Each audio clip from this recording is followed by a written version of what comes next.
Programme बदे मुकाबिल में खुश आमदेद। मैं हूं रबिया एहसन और मेरे साथ मौजूद है रऊफ क्लास्टा। और आज के प्रोग्राम में जिन टॉपिक्स में हम बात करेंगे उसमें सबसे पहले बानी पीटीआई के लिए नई मुश्किल, एफआईए ने साइफर केस में साबिक वज़ीर-ए-आज़म इमरान खान और शाह महमूद कुरैशी की बरीयत सुप्रीम कोर्ट में चैलेंज कर दी।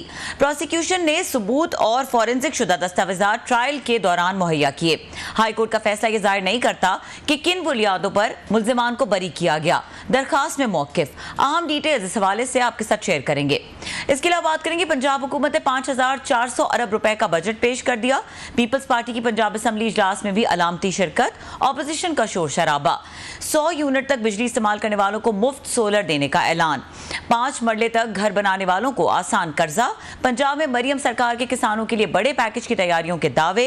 सरकारी मुलाजिमीन को बजट में क्या मिला, तफसीलात इस हवाले से भी आपके साथ शेयर करेंगे। इसके अलावा बात करेंगे हुकूमत और जेयूआई की कुर्बत दोबारा बढ़ने लगी। मौलाना फजल रहमान को बनाने के लिए वज़ीर-ए-आज़म उनके घर पहुंच गए। क्या पीटीआई और जेयूआई का इत्तेहाद बनने से पहले टूट जाएगा?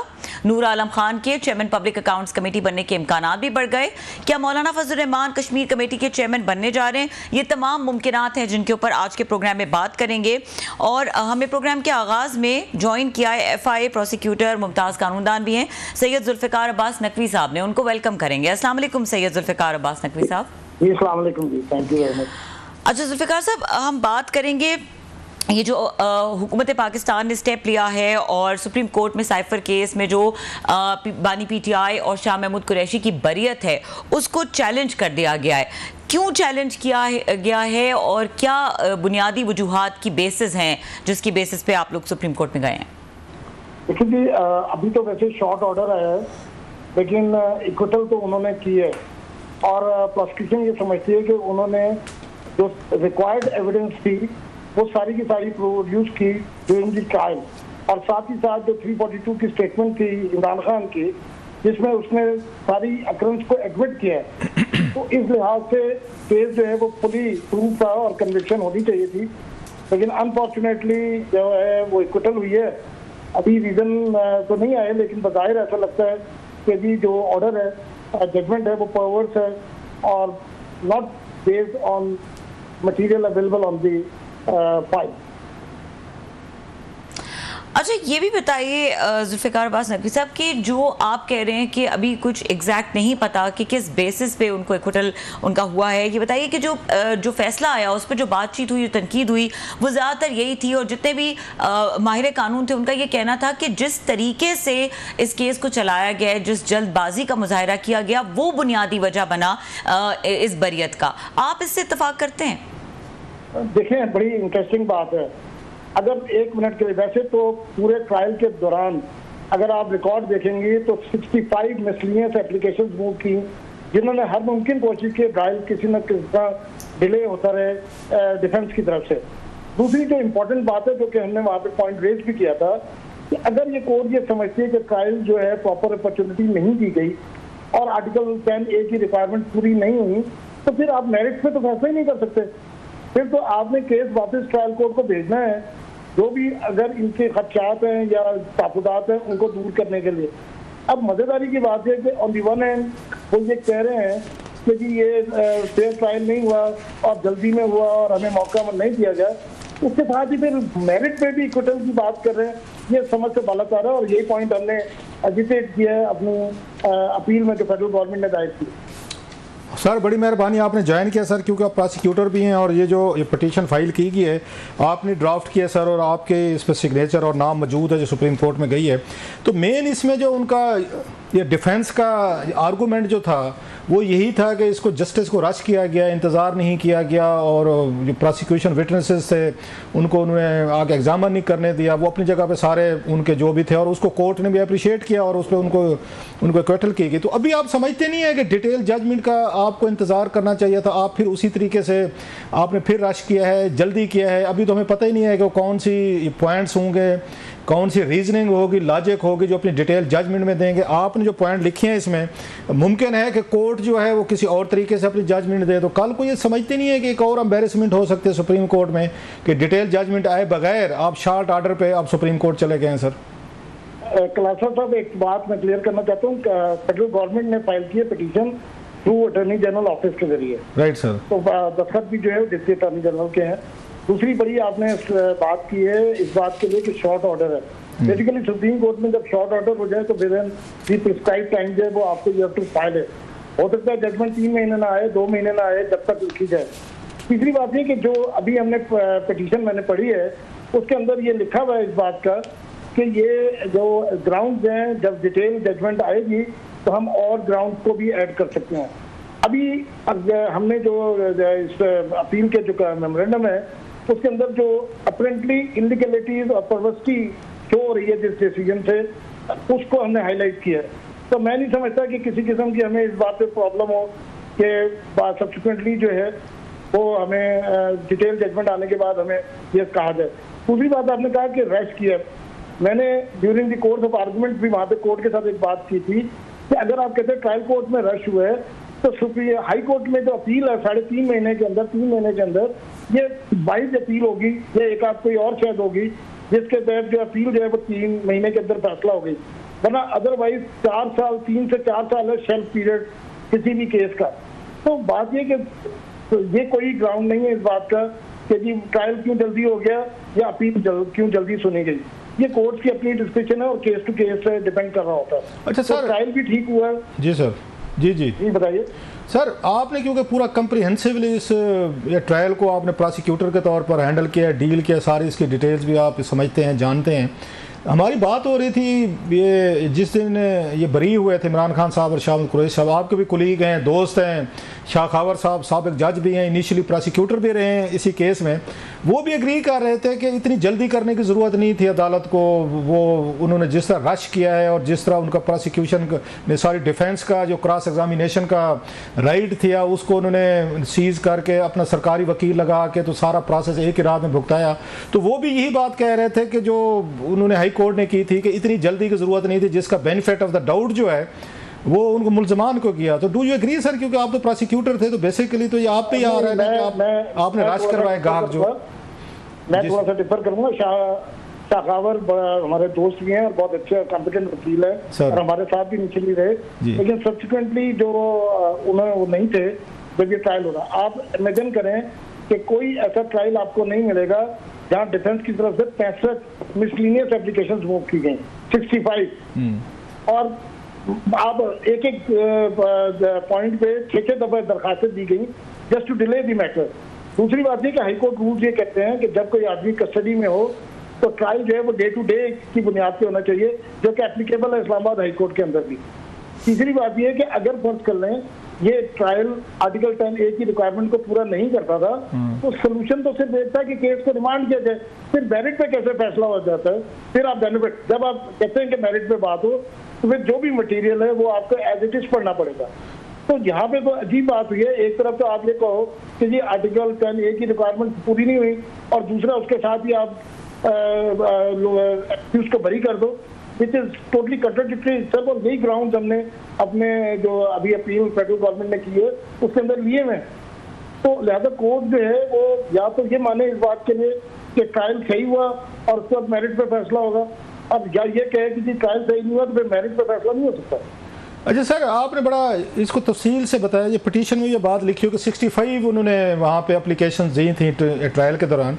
तो ये चीज़ आपका क्या ख्याल है जो आप बता रहे हैं, ये वहाँ पे उन्होंने जज साहबान ने या कोर्ट ने इनको अप्रिशिएट क्यों नहीं किया कि जो लफ्ज़ इसमें यूज़ किया गया डिलेइंग टैक्टिक्स, जो जज साहब की मेरा ख्याल हसनात साहब का भी पूरा इस पे एक तफसील से उन्होंने लिखा था कि कैसे ये जो डिफेंस है या अगेन अक्यूज़ हैं इन्होंने डिलेइंग वहाँ पे टैक्टिक्स इस्तेमाल किए। आपने भी इसमें इस ये पिटीशन में भी हैं, क्या वजह है कि कोर्ट ने आपकी इन बातों को क्यों नहीं अप्रिशिएट किया कि वो अक्यूज़ जो हैं उन्होंने इसको डिले करने की कोशिश की? तो वो तो ये समझते हैं कि ड्यू प्रोसेस ऑफ लॉ जो 10A की आपने बात की है उसको नहीं फुलफिल किया गया। देखिए सर, बात यह है कि अभी तो जो ऑर्डर है ना उसमें तो एक भी ग्राउंड नहीं है शॉर्ट ऑर्डर के अंदर कि किस बुनियाद पे बरी कर रहा है, एक भी लफ्ज नहीं है इस बात का। सिंपल एक ही है 4 लाइनें इस बात की कि हम एक्विट करते हैं दोनों एक्यूज को। लेकिन जो दौरान डिस्कशन जो बात रही, दौरान आर्गूमेंट जो बात रही, जहाँ पे हम कन्फ्रंट हो रहे थे कोर्ट की तरफ से, उसके अंदर एक बात उनके जहन में ये थी, तो हमने कहा जी ठीक है अगर आप ये समझते हैं कि आर्टिकल 10A की रिक्वायरमेंट पूरी नहीं है तो वापस भेज दें। दूसरी बात यह कि अगर आप ये कह रहे हैं कि ट्रायल सही हुआ तो फिर आप जो मटेरियल अवेलेबल है वो एज इट इज ही आपको मानना पड़ेगा। ये नहीं होगा कि जी आप आधी चीज को माने और आधी चीज को नहीं माने। तो लिहाजा अभी क्योंकि हमें शॉर्ट ऑर्डर के खिलाफ भी जो है वो अपील लाई करती है पिटीशन, बिकॉज के टाइम जो है वो उस दिन से शुरू होता है जिस दिन से जो है शॉर्ट ऑर्डर पास होता है। एक्विटल तो उन्होंने कर दी, तो जब डिटेल ऑर्डर आएगा तो हम फेडरल गवर्नमेंट जो है वो और ऐड करेगी जो कुछ भी वहाँ पे। अच्छा सर, आपको क्या लगता है, जितने आप इस पे कन्विंस्ड हैं, डेफिनेटली बीइंग अ प्रोसिक्यूटर आप तो जो इस बात पे कन्विंस होंगे कि सजाएं भी ठीक हुई थी और अब उनके क्वेटल जो है गलत हुई, आपकी रीडिंग क्या है? आप इतने पुराने मंझे हुए एक बड़े वकील भी हैं, एक प्रोसिक्यूटर भी हैं, बहुत बड़ा केस है पाकिस्तानी तरीके वन ऑफ द मतलब इंपॉर्टेंट केस है। सुप्रीम कोर्ट अब क्या करेगी? वो दोबारा इसको रीट्रायल का वो जो हुक्म देगी, वो इक्वेटल को बरकरार रखेगी या सज़ा बहाल कर देगी जो पहले उनको जज साहब ने दी थी? What is your reading? आपकी तो खैर ख्वाहिश भी होगी, कोशिश भी होगी कि वो जो सज़ा है वो दोबारा रिस्टोर हो जाए, तो सुप्रीम कोर्ट ये कर सकती है दोबारा इसका रीट्रायल का? डॉक्टर साहब, हमारे जो केस में 3 चार्जेस थे जी, और आप यकीन करेंगे तीनों चार्जेस एडमिटेड थे। मुझे तो हैरानगी हो रही है इक्वेटल की, अभी जब आएगा ग्राउंड तो फिर उसके बाद हम मजीद देखेंगे। लेकिन आप एक कम्युनिकेशन का था जो कि इमरान खान ने अपनी स्टेटमेंट 342 में जो उसने 5 सफ़ों की दी उसमें एडमिट किया, और उसने कहा वो जो मैं बेस कर रहा था तो मेरे पास साइफर की पैराफ्रेज कॉपी की पैराफ्रेज थी, तो पैराफ्रेज कॉपी की पैराफ्रेज भी हो तो इट्स एन ऑफेंस।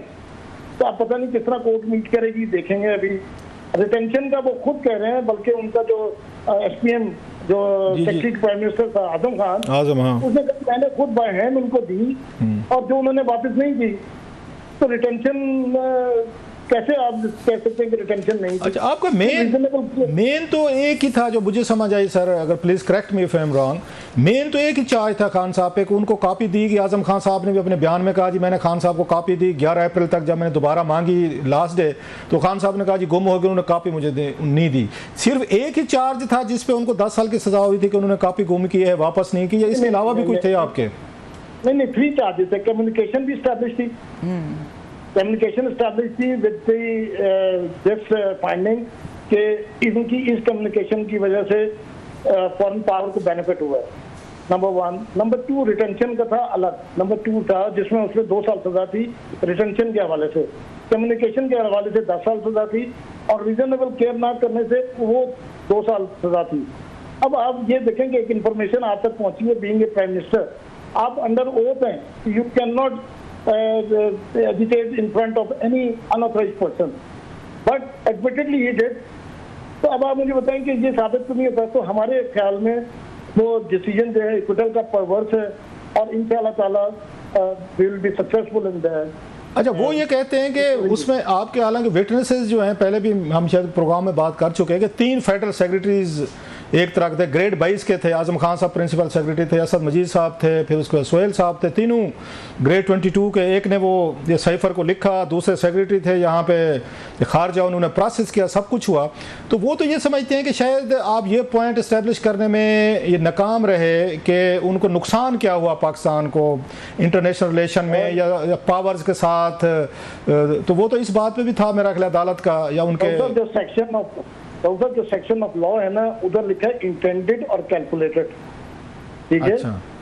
वहाँ पे एक 21वें ग्रेड का अफसर जो है तिरमिजी साहब पेश हुए, जिन्होंने वो नोट फॉरवर्ड किया, जिसके तहत सेक्रेटरी ने फिर अपने सेक्रेटरी जो फॉरेन ऑफिस है, उन्होंने ये कहा कि देखें ये इस तरह की बातचीत से पाकिस्तान की अगेंस्ट में इजाफा होगा और इस चीज ऐसी चीज नहीं होनी चाहिए। तो आप मुझे बताएं, असद मजीद उन्होंने भी ये कहा कि जी ये कंप्रोमाइज हुआ है पाकिस्तान का जो ये कम्युनिकेशन सिस्टम है। उसके बाद एसपीएम ने कहा जी मैंने डिलीवर किया था, मैंने इन्हें मना किया था कि ये ना कीजिएगा, ये ऑफेंस है, उन्होंने ये किया। फिर उसके बाद जो है सोहेल साहब पेश हुए जो कि सेक्रेटरी थे, उन्होंने कहा जी कि मैंने इनको मना किया, जब ये वाकया हुआ है तो इनको कहा गया कि ये ऐसा ना करें, ये पाकिस्तान की परेशानी में इजाफा करेगा। और क्या बेनिफिट होता है कि फॉरेन पावर्स को? यही होता है कि पाकिस्तान मुश्किलात में रहे। अच्छा, खान साहब का ये पॉइंट ऑफ व्यू है जो बड़ी तादाद में मतलब है उससे हट के, अदालत से हट के, खैर वो अदालत ने भी अप्रिशिएट किया है, तस्लीम किया है, वो समझते मैं प्राइम मिनिस्टर ऑफ पाकिस्तान था, मैं लोगों का एक इलेक्टेड नुमाइंदा था, मेरे खिलाफ एक साइफर आता है और मेरी हुकूमत के खिलाफ ही है, मैं उसको लेकर अपना डिफेंड करता हूँ, हुकूमत बचाने की कोशिश करता हूँ, मुल्क या वट एवर जो भी है, तो मुझे राइट था कि मैं अपने लोगों के पास जाऊँ, बात करूँ, उन्हें बताऊँ कि मेरे खिलाफ, उनकी हुकूमत के खिलाफ क्या साजिश हो रही है, क्या वह इंटरनेशनल तौर पर उनको थ्रेट किया जा रहा है। सो इसमें क्या बुराई थी? दैट्स व्हाट इज, ये उनका बयान है और बड़ी तादाद में लोग इससे वो करते हैं, वो सहमत हैं कि हाँ वो ठीक कह रहे हैं। अब तो अदालत भी कह रही है वो ठीक कह रहे थे। नहीं, देखें, एक बड़ी इंपॉर्टेंट बात है सर, आप प्राइम मिनिस्टर हैं, अंडर ओथ है, आप पाकिस्तान का कोई भी इन्वेस्टमेंट होती है, कोई भी राज की किसी भी बात की, आप you are not suppose to communicate to the in front of unauthorised person. General public में जाके लहरा के वो बात कह रहे हैं जो कानूनी तौर पर और अखलाकी तौर पर और आईनी तौर पर आप नहीं कर सकते, तो यही ऑफिशियल सीक्रेट एक्ट है। ऑफिशियल सीक्रेट एक्ट की डेफिनेशन तो यही है ना जी। उसमें ये थोड़ी लिखा है कि if it is in the benefit of Pakistani people और not benefit of Pakistani people, कोई डिस्टिंक्शन नहीं है। whoever communicates any information, even information directly or indirectly is an offense। अच्छा सर, आप पे कोई दबाव था उस वक्त? क्योंकि खान साहब ने बाद में कहा कि जनाब कि इनका कोशिश थी कि मुझे फरवरी के इलेक्शन से पहले इन्होंने मुझे डिस्क्वालीफाई करना था, सजाएं दिलवानी थी, मेरे वोटर्स को, मेरे फॉलोअर्स को डिस्करेज करना था और मर्जी के इन्होंने अपने रिजल्ट लेने थे, लिहाजा इसको रश किया गया, नहीं तो इलेक्शन के बाद भी हो सकता था, केस तो चल ही रहा है। तो आप पे भी कहीं से कोई दबाव था कि इस केस को जल्दी कराना है और रातों रात भुगताना है सारे? आप रऊफ साहब मुझे एक बार बताएं सर, पहले हमने ट्रायल किया, वो डिनोवो हुआ, 4-5 गवाह लिखे हुए थे, फिर हमने 25 गवाह लिखे हुए थे, तो दोबारा डिनोवो हुआ, फिर उसके बाद दोबारा 25 लिखे 3। अब मुझे बताएं, ये हमने डिले कर रहे थे और फिर कंक्लूड हो गया ट्रायल। फिर उसके बाद जब क्रॉस एग्जामिनेशन की बारी आई, पहले खुद उन्होंने टाइम लिया इस बात का कि हमें आप पहले 30 चारों का बयान लिख ले, उसके बाद हम जिरा करेंगे। तो जिरा जब करने लगे तो वकील साहब की आंख में दर्द हो गया, वो लाहौर से ले गए बगैर बताए गए, फिर TPA दिन नहीं आए, फिर कोर्ट ने स्टेट काउंसिल कॉम्पिटेंट, इवन इस सारे प्रोसेस में हाई कोर्ट ने उन स्टेट काउंसिल्स को बुला के एग्जामिन किया और उन्होंने अपनी कॉम्पिटेंसी और अपने एक्सपीरियंस का बताया कि दे वर वेल एक्सपीरियंस पीपल। और फिर आप खुद कह रहे हो उनकी क्रॉस एग्जामिनेशन पे आप रिलाय कर रहे हो इस बात के लिए, जल्दी कहाँ पे हुई है? 5 सबों का ऑर्डर है, 5 सबों की स्टेटमेंट है खान साहब की, जो उन्होंने खुद बयान दिया अपना सारा और उसमें उन्होंने सारी बात मानी है इस बात के लिए। तो जल्दी कहाँ थी? ना हम पे कोई दबाव था, ना कोई बात ही, एक ड्यू प्रोसेस में हुआ। हाँ, एक प्रॉब्लम हो रही थी, तो प्रोसिक्यूशन बार बार कह रहा था कि गवाह कोई चाइना से आया हुआ था, कोई अमेरिका से आया हुआ था, कोई अपनी सर्विसेज छोड़ के रिटायर्ड सेक्रेटरी साहब थे, वो लाहौर से बेचारे आए हुए होते थे। वो 20-20 दफा, आप जरा इंतजाम ऑर्डर देखें, 20-20 दफा जो है वो आए हैं और गवाह जो है उन्होंने गिरा नहीं की या बयान नहीं लिखने दिए, कोई ना कोई दरखास्त नहीं मूव कर देते थे, कोई ना कुछ उठा देते थे और पूरा दिन इस तरह जाया करते रहे। अच्छा, आपकी सर इन तमाम बातों की अपनी जगह इंपॉर्टेंस होगी आपके पॉइंट ऑफ व्यू से, लेकिन आप ये मानेंगे सर के कहते ना दूध का जला छाछ को भी फूंके मार कर पीता है कि पाकिस्तानी तारीख में ये प्राइम मिनिस्टर जो है, साबिक प्राइम मिनिस्टर, क्योंकि इमरान खान साहब कोई मतलब प्राइम मिनिस्टर रहे हैं, कोई आम आदमी तो थे नहीं, माजी में हमने देखा है कि अदालतों के हाथों इस तरह प्राइम मिनिस्टर जो हैं उनके साथ ज्यादतियाँ हुई हैं, जिसको अभी सुप्रीम कोर्ट में माना, भुट्टो साहब को फांसी लगी, नवाज शरीफ साहब को सजा हुई, बेनजीर भुट्टो साहब, जरदारी साहब, गिलान, लंबी लिस्ट है। और वो यही समझते थे कि अदालतें उनके साथ अनफेयर होती हैं, रश करती हैं और इस तरह के एविडेंसेस सामने ला के उनको जल्दी में सजाएं दिलवाई जाती हैं, जिस पर बाद में अदालतें माफिया भी मांगती हैं या अदालतें उस पर रिग्रेट्स करते हैं, जैसे भुट्टो साहब वाला केस है। तो आप समझते नहीं थे कि एक प्राइम मिनिस्टर पाकिस्तान का केस है, लिहाजा इसको अगर इलेक्शन के बाद भी चल रहा है, चले कितना डिले कर लेंगे, हफ्ता, 15 महीना, 2 महीने, एक तो लोगों के सामने आता रहेगा। सो अदालत थोड़ी सी उस पर उसको देखना नहीं चाहिए था कि प्राइम मिनिस्टर ऑफ पाकिस्तान का ये ट्रायल हो रहा है और माजी में हमारे प्राइम मिनिस्टर के साथ लोग ये समझते हैं, इदारे भी समझते हैं, ज्यादतियाँ होती रही हैं। सो आपको थोड़ा सा इस ट्रायल को इतना रश करने की बजाय टाइम देना चाहिए था सर। आप मुझे बताएं, एक बात सुने सर साहब, एक बंदा कस्टडी में है, कानून ये कहता है, रूल ये कहते हैं, उसका डे टू डे ट्रायल होगा, ठीक है, और फिर एक दफा होता है, फिर आप डी नोवो हो जाता है, फिर उसके बाद दूसरी दफा 25 दफा रिकॉर्ड होते हैं, डी नोवो हो जाते हैं, फिर उसके बाद रिकॉर्ड होते हैं, फिर उनसे क्रॉस एग्जामिनेशन होती है और किस किस्म का ट्रायल रिक्वायर्ड है। मैं इसलिए कह रहा हूं आप प्राइम मिनिस्टर के ट्रायल को छोड़े, आप किसी भी टेस्ट को ट्रायल जो है हो सकते हैं। अब आप मुझे बताएं, अगर ये बात है तो 3.5 महीने में 3 महीने में आपने देखा अपील की फैसला हो गई, हो जाती है आराम से। तो वो आम आदमी के केस की हाई कोर्ट के अंदर, इस्लामाबाद हाई कोर्ट के अंदर जो सेल्फ लाइफ है केस की, वो 3 से 4 साल है। लेकिन हुई वाली बात है कि फिर अब हम ये कहेंगे अपील से ही नहीं सुनी गई।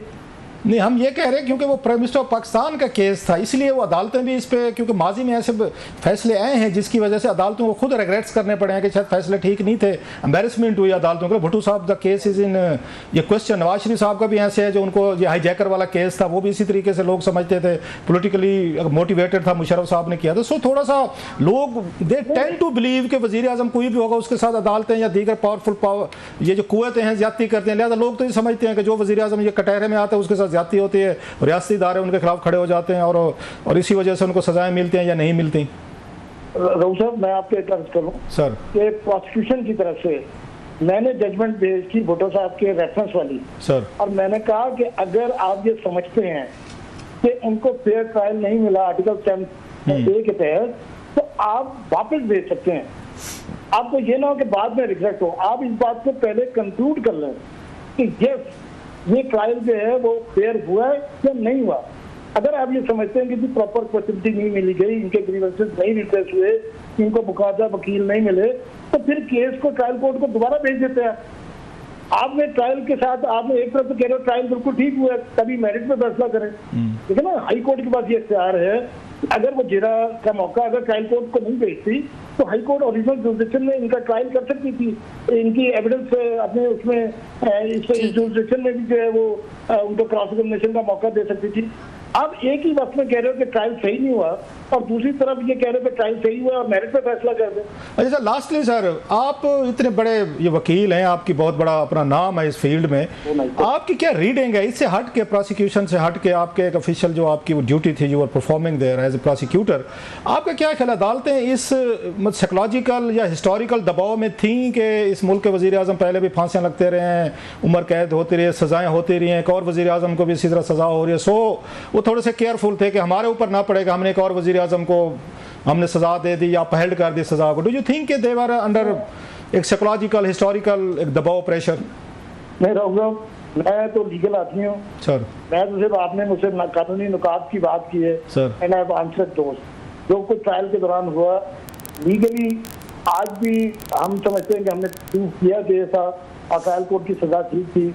हम आज भी ये समझते हैं कि जी जो हाई कोर्ट का, इस्लामाबाद हाई कोर्ट का एक्विटल का है वो परवर्स है, वो सस्टेनेबल नहीं है, वो मेरिट जब टेल आएगी तो और मजीद पता चलेगा, लेकिन हम ये समझते हैं कि वो सस्टेनेबल नहीं है। अच्छा, मैं तो कह चुका था लास्ट क्वेश्चन, लेकिन अगर सुप्रीम कोर्ट भी हाई कोर्ट के फैसले को कहा जाता है यूजुअली बहुत कम उनको टर्न डाउन करती है सुप्रीम कोर्ट, हाई कोर्ट के फैसलों को अपहेल्ड करती है। अगर सुप्रीम कोर्ट भी अपहेल्ड करे on the basis of same जो वहाँ पे उन्होंने फैसले दिए हैं इमरान खान साहब के, then what will be your, मतलब फिर आप हम तो देखिए ना, होप फॉर द बेस्ट है और प्रिपेयर फॉर द वर्स्ट है, ठीक है। सुप्रीम कोर्ट को हम अपनी गुजारिशात देंगे, जो मटेरियल हमें सारी वॉल्यूम जो हैं जिसमें एविडेंस थी, जो इनका कंडक्ट था, जो इनकी एप्लीकेशन थी, वो सारी की सारी जो है अपील के साथ लगाई हैं तो कोर्ट को एग्जामिन करने के लिए। बहुत शुक्रिया सर। जब अपना केस अपना पेश करेंगे सर तो बहुत होप है हमें कि हम सक्सेसफुल होंगे। बहुत शुक्रिया सैयद जुल्फिकार अब्बास नकवी साहब, बहुत डिटेल से प्रोसिक्यूशन का पॉइंट ऑफ व्यू जो साइफर केस में वो पेश करे थे। और यहाँ पे वक्त हुआ ब्रेक का, ब्रेक के बाद बात करेंगे, एक ब्रेक थ्रू हुआ है पाकिस्तानी सियासत की जो मौजूदा सूरत हाल है उसमें। वजीर आजम शहबाज शरीफ और मौलाना फजल रहमान की मुलाकात हुई है। अब ये मुलाकात किस नौयत की थी और इसके आउटकम्स क्या हो सकते हैं, उसके ऊपर बात करेंगे ब्रेक के बाद। हमारे साथ रहिए।